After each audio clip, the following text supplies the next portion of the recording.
بسم اللہ الرحمن الرحیم۔ کل ہم نے صفات عارضہ کا آغاز کیا تھا، تو آج انشاءاللہ اسی کو آگے بڑھاتے ہوئے را کے قاعدوں کو تفصیلاً آج انشاءاللہ پڑھنے کی کوشش کریں گے، اور انشاءاللہ ہم جمال القرآن کی ترتیب کے مطابق ہی ان قاعدوں کو سمجھنے کی کوشش کریں گے۔ قاعدہ نمبر 1، اگر را پر زبر ہو یا پیش ہو تو اس را کو تفخیم یعنی پر کر کے پڑھیں گے۔ جیسے ربو کا را کے اوپر زبر ہے، اس لیے اس کو پر پڑھا گیا ہے۔ اسی طرح ربما را کے اوپر پیش ہے، اس لیے اس کو پر پڑھا گیا ہے۔ نمبر 2، اسی قاعدے کا، اگر را پر زیر ہو تو اس کو ترقیق سے یعنی باریک پڑھیں گے۔ جیسے رجالن، تو اس کے اندر ایک تنبیہ یہ ذکر کی گئی ہے کہ ایسی را جس کے اوپر تشدید ہو، وہ چونکہ را مشددہ ہوتی ہے، تو اس را کا حکم یہ ہے کہ اس کے اوپر اگر جو زبر ہے تو موٹا پڑھیں گے، پیش ہے تب بھی موٹا پڑھیں گے، لیکن اگر اس کے نیچے زیر ہے تو ہم اس کو باریک پڑھیں گے، یعنی اس را کو بھی ہم ایک را کا حکم دیں گے، اور را کے اعراب کی وجہ سے ہی اس کو موٹا یا باریک پڑھا جائے گا۔ اس کے ماقبل کو نہیں دیکھا جائے گا، یعنی اس کو دو را نہیں سمجھا جائے گا۔ اس کی مثال ہے جیسے مین شرریل، را کے نیچے زیر ہے لہذا اس کو باریک پڑھیں گے، بجائے یہ کہ اس کو یوں پڑھیں من شرریل۔ اکثر لوگ اس غلطی کے اندر مبتلا ہوتے ہیں، تو اس کو دیکھ کے ٹھیک کر لیں۔ جزاک اللہ خیرہ۔ جی، قاعدہ نمبر 2، اور اگر را ساکن ہو تو اس سے پہلے والے حرف کو ہم دیکھیں گے کہ اس پر کیا حرکت ہے۔ را ساکن ہے، اب را کا اعراب ہمیں پتہ نہیں ہے، تو اس سے پہلے ہم دیکھیں گے۔ اگر اس سے پہلے زبر ہے، پیش ہے، تو پھر تو را کو پر پڑھیں گے۔ جیسے برقن، زبر ہے، یرزقون، یہاں پہ پیش ہے تو اس را کو بھی پر پڑھیں گے۔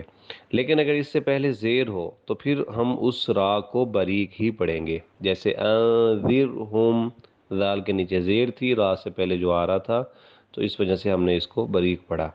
لیکن یہ جو زیر ہے، اس یعنی یہ را سے پہلے جو ہے، جب ہم اس کو دیکھیں گے تو را کو باریک یا پر، اس کے لیے 3 شرطیں ہیں۔ پہلی شرط یہ ہے کہ وہ زیر جو ہے وہ عارضی نہ ہو، اصلی ہو۔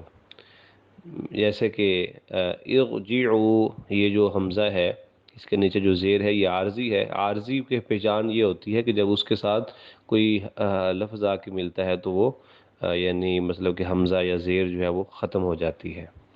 دوسری شرط یہ ہے کہ یہ کسرہ اور یہ را دونوں ایک کلمے میں ہوں، یعنی علیحدہ علیحدہ کلموں کے اندر نہ ہوں۔ جیسے رب ارجعون یا مغتابوا، اگر دونوں علیحدہ علیحدہ کلمے میں ہوں گے تو پھر یہ را باریک نہیں ہوگی، بلکہ پھر ان کو پر کر کے ہی پڑھا جائے گا۔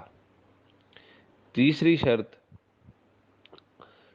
شرط یہ ہے کہ اس را کے بعد اسی کلمے میں حروف مستعلیہ کہتے ہیں موٹے حروف، اور یہ 7 ہے: خا، صاد، ضاد، طا، ظا، غین، قاف۔ یہ ہم نے پیچھے پڑھے بھی تھے۔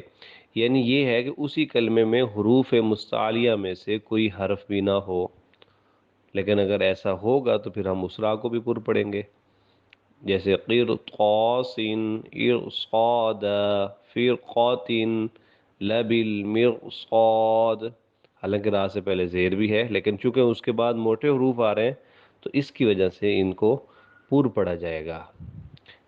اچھا، اس کے اندر بھی 2 طرح کی تنبیہ لکھی گئی ہے، جیسا کہ تیسری شرط جو ہے کہ حروف مستعلیہ کا کوئی حرف آ جائے تو پھر ہم را کو باریک نہیں پڑھیں گے۔ تو اس کے بارے میں لکھا ہوا ہے کہ تیسری شرط کے موافق لفظ کل فرقن کی را جو ہے اس میں بھی تفخیم ہوگی، چونکہ قاف پر بھی زیر ہے، اس لیے بعض قاریوں کے نزدیک اس میں ترقیق ہے، یعنی باریک پڑھنا ہے، اور لیکن حکم یہ ہے کہ اس میں دونوں طرح پڑھ سکتے ہیں، کہ یعنی پر بھی پڑھ سکتے ہیں اور باریک بھی پڑھ سکتے ہیں کل فرقن میں، کیونکہ آگے قاف آ رہا ہے۔